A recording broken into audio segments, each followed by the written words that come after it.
My dear students, you're welcome back for another session of video lesson of 9th class English language and literature. So by now, how many modules and how many lessons have we completed? Shall we start counting the lessons? Lesson number 1, the fun they had, followed by a poem, the road not taken, then followed by another lesson, the sound of music, in which we had how many parts? You are right, 2 parts we had finished. Then followed by another poem, that's wind. That's how and that's all we have done by now. So now quickly we move on to another unit, that is 3rd unit today. Have you all gone through your ebooks, children? It's an interesting story in the form of lesson, you have it here. The lesson is all about a young child, a girl child like you all. So before we go, I shall just introduce the name of the lesson to you all, and all of you please get ready with your ebooks in any of your electronic devices to be open, and also have your running notes and a pen in your hand. 3, 2 and 1, here we go with the lesson, children. Yes, the lesson is The Little Girl. The Little Girl, written by Catherine Mansfield, in which we have how many characters? 4 characters. First and foremost character is the girl, of course. Then her dad, then mom, and her granny. Granny is none other than the grandmother. So the lesson is The Little Girl. Before we get into the lesson, I just give you a quick activity which you all can just do it in your running notes whenever you are free. Now you please take down the task. Okay, and you can do it at home whenever you are free after this session as well, along with the worksheets.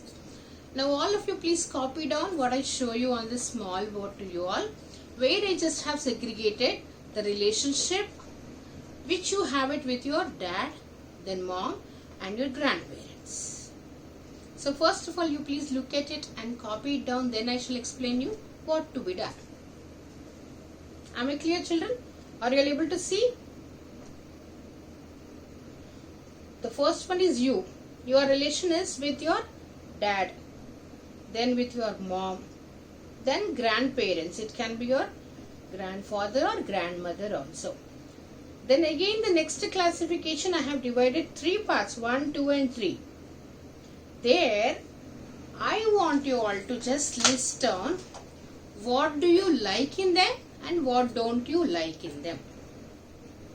Have you got my point? First thing is your relation with your dad, with your mom, with your grandparents. Fine. Then what are all the things you like in your dad? You mention any 3. What are all the things you don't like in your dad? Mention 3. Similarly, when it comes to your mom also, please mention any 3 of the things what you like the most in your mama. Then what don't you like in your mama? 3. Then grandparents, either grandfather or grandmother or together as grandparents also, you can just mention, no problem. What do you like in them? What don't you like in them? Is my word clear? And is my task clear? So this you are going to do it after the session along with the worksheet, which you would definitely love to do it. So now take the next page of your running notes and let's start about the lesson, The Little Girl. Here we go. Page number 32. Do you feel you know your parents better now than when you were much younger? Perhaps you now understand the reasons for some of their actions that used to upset you earlier. So before you read the lesson, they just have given you something. They're just talking to you that sometimes you might have felt, oh my God, now my parents are far better than how they were previously when I was so young. What could be the reason behind, children? Because when you are so small, always your parents keep telling you to do like this and don't do. Do's and don'ts are many. Come on, no. Standard instruction, to not to do this. Come on, my dear, I told you to not to do it. Don't do it. Yes, you should sit here, you should stand here, you should now go to bed, you should have a glass of milk. So all you used to feel it as always you are being instructed and commanded by your parents. As you grow and when you have come to the level of around 14 years of age or 13-14 years of age, now when you just turn back into your past, then you definitely find your parents much better now, because they really would not command you that much now, because they know that you are grown enough. They know that yes, you understand what is what now, and they do not really guide you at every step of your life. So that is what this meant. So now you think that yes, my parents are better now, better than my past. And this story is all about a young girl whose feelings for her father change from fear to understanding will probably find an echo in every home. So this lesson is nothing but children, as we keep on reading it, you will all find somewhere at one particular point of time you also might have felt the same thing, and you also might have experienced the same thing. You also might have seen it happening in your own home, because it's related to the common situations which usually we find in every home. So now this story is all about a girl and her father. So always she used to have a lot of fear towards her father. Then as the story moves on, we will come to know that how her fear has changed to understand her own father and his attitude, where she concludes that her father is a lovable man. So are you all interested now? Eager enough? Desperate to go through the lesson? Yes. Let's start. Please look at the paragraph 1. To the little girl, he was a figure to be feared. Please underline, children. He was a figure to be feared. Figure to be feared is nothing but the person to be feared. For the girl, her dad was the person to always to be feared for. So whenever she used to see her father at home, she used to have a lot of fear towards him. Why? Let us see. Why is she saying that? Let's see. Every morning before going to work, he came into her room and gave her a casual kiss, to which she responded with, "Goodbye, father." And oh, there was a glad sense of relief when she heard the noise of carriage growing fainter and fainter down the long road. So first paragraph tells us about her routine. How does it start? How does her day start? In the very morning, before she wakes up, she used to sense that her father is entering into the bedroom, and very casually he used to kiss her on her forehead. Very casual, it's a formal kiss, like a usual common formality. Then as soon as he used to kiss her, then she used to wish him, say, "Goodbye, father, goodbye, dad." So it does tell us that it was the time for him to leave for his office on duty. Then she used to feel, as soon as she could feel that her father is moving out, and carriage, the word is used. Carriage is nothing but the vehicle which is taking him away from home to his office. As soon as it is moving and the voice is being reduced, the sound which is created with a car or any of the vehicles, when she understood that, yes, my father is away, then she had sense of relief. See, children, she states that she is relieved now when she could come to know that her father is away from home. Why? What could have made her to feel so? Why is she wanting her father always to go out? Let us see now. In the evening, when he came home, she stood near the staircase and heard his loud voice in the hall. "Bring my tea into the drawing room. Hasn't the paper come yet? Mother, go and see if my paper is out there, and bring me my slippers." So this is what is the scene regularly seen at her home daily in the evening. In the morning before going to office, he used to casually enter into her bedroom and he used to kiss her on the forehead, and she would reply saying, "Goodbye, dad," and that's how he used to go to his office. After coming home, he used to speak loudly. He used to use his loud voice saying that, "Is the paper hasn't come yet? Newspaper." So he was wanting the newspaper to be checked by him. And also he says that mother, he calls his mother. Mother is this young girl's grandmother. "Mother, go and see if my paper is out there." So maybe he was wanting the evening paper. Then he was saying that, Mom, please check whether the paper is out. And bring me my slippers. So casual wear, casual slippers now, which would be worn in the house. Then he was wanting even those slippers also to be brought to him. So he was going on instructing. So he was wanting whether the paper has come or not. He wanted to check. Then again he used to even inquire his mom to go and check whether the paper is outside still. Then third, he was wanting his footwear, that is slippers, to be brought in. So this is the regular scene, children. So as I am explaining these, as when I am explaining you, I shall definitely visualize that. I shall see that, yes, I can see the young girl frightening and standing near the staircase, and I can see her father like being very strict and speaking with loud voice. And one corner, I can see a old lady standing, that is his mother, that is the young girl's grandmother. So these sort of things, they would allow you to record and keep it in your memory forever. You will never forget if you try to visualize, and it would add on much more interest also while you listen to the lesson as well. Then let's see what happens next. Then Kezia, mother would call to her, if you are a good girl, you can come down and take off father's boots. Slowly the girl would slip down the stairs, more slowly still across the hall, and push open the drawing room door. So now her name is being introduced. The young girl's name is being introduced here. The young girl's name is Kezia. K-E-Z-I-A. Kezia. Then who is calling the young girl? It was her mother. Her mother called.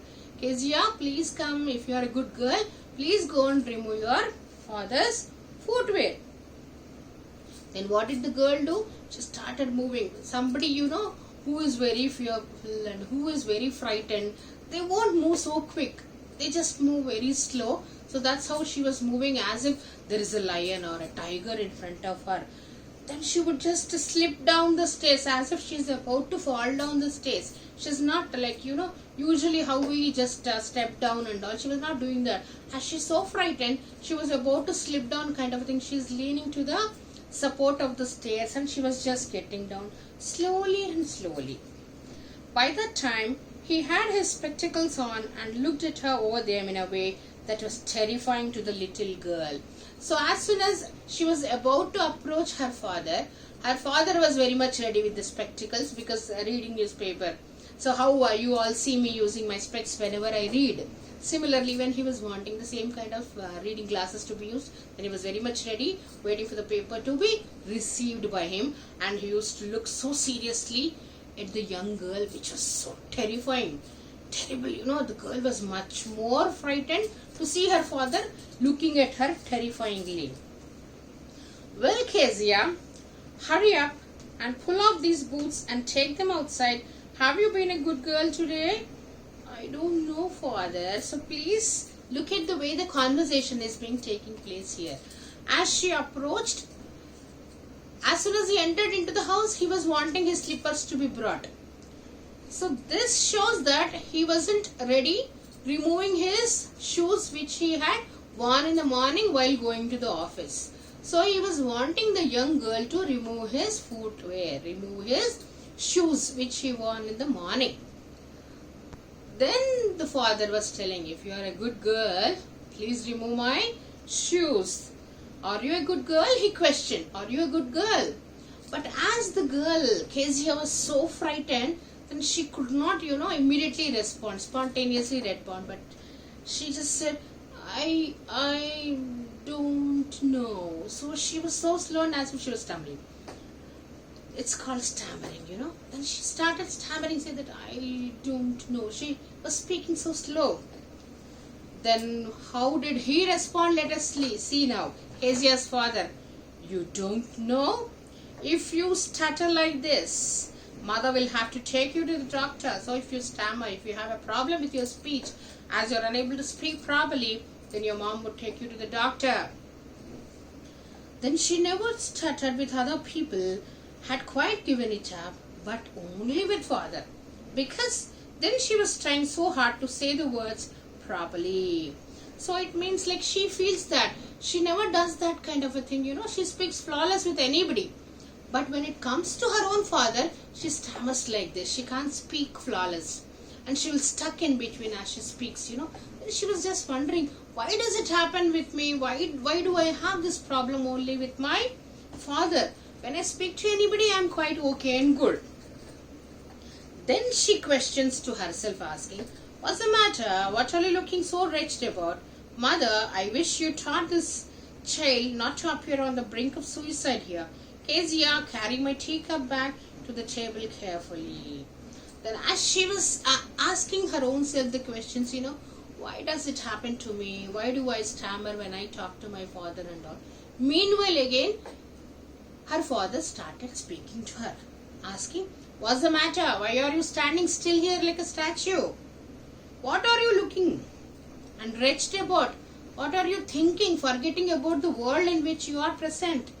Mother, then again he is talking to his mother, that is Kezia's grandmother. I wish you taught this girl not to appear on the brink of suicide. Underline this phrase, children. On the brink of suicide is about to commit suicide. So just see, maybe it is sounding to be and seem to be so harsh, but we will come to know further that what could have made him to use this. Then he was stating the way she was standing, the posture. He was taking the posture of the young girl as if she is about to commit suicide, because the main reason was she has lot of frightening and the fear, lot of fear to face her own father. She was not wanting to face him. Then and that too many questions at a time, and they are short. Then she was unable to even answer, and she was just looking at. And she said, why are you standing here with such a face where you are about to commit suicide? And carry my teacup back to the table carefully. Then by then he had already his cup of tea in the evening. He was wanting it to be put back. Is everybody clear, children? So tomorrow let us continue the session with another segment. Maybe from 4th paragraph we will continue. So is everybody clear about the little girl? So the little girl theme is all about the relationship between the little girl Kezia and her father. Whereas in the whole lesson, we will come to know how her fear had changed towards her father as a lovable affection. That we would come to know. So we have really learnt that her daily routine. As soon as she wakes up in the morning, she will be kissed by her father. Then she will say goodbye, Dad. Then in the evening, as soon as he comes, he speaks very loudly. He was wanting his paper, whether it is available or not, to be checked. When he was wanting his mother to get the paper, and if it is outside available. And he was wanting his footwear to be changed. He was wanting to be served with one cup of tea, what not. Then everything was one by one going on. And then finally, when the time has come for the girl to talk to her father, she used to stammer. Then she used to have a question that, why does it happen to me? Why do I stammer when I talk to my father? Then he asks her that, why? What is the reason? Why are you silently standing in front of me like a statue? And why are you just looking like that? As if your mind is present and mind is not present and body is present. Mind is somewhere. You are in your dream world. What is happening? So at once, by listening to all these questions, she used to completely lost herself. Then he was describing the way she was standing as if she was about to commit suicide. Are you going to die? Are you going to commit a suicide? Are you going to kill yourself? Why the way you are standing here? Then the little girl had many of the thoughts lingering around her mind. So we shall continue tomorrow. I shall be serving you a worksheet of the concern. Please do attempt, and also the activity what I have given you. Please do this as well. So this is Vijaya signing off. Let's meet in the next session. Take care, children. Goodbye.